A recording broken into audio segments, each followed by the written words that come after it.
In this video, we're going to talk about the palette knife. Now you can just pick up paint and just spread it like this. And it's a great way to make skinny marks as well, like this. I love the palette knife for this. When you're working with acrylic, and this is acrylic, you don't have as much leeway as you do with oil. The paint, unless you buy heavy-bodied acrylic, which I don't do very often. But you can just spread it like this with a palette knife. The other thing is you can layer. So you can layer, and I'm going to add some more on top of that. And then I can scrape it. See what happens?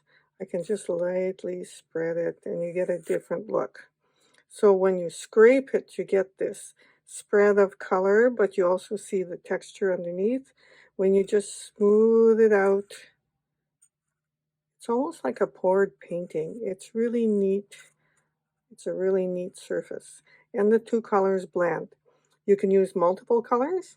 It's just a great fun tool. So that's it for the palette knife. We'll see you in the next video.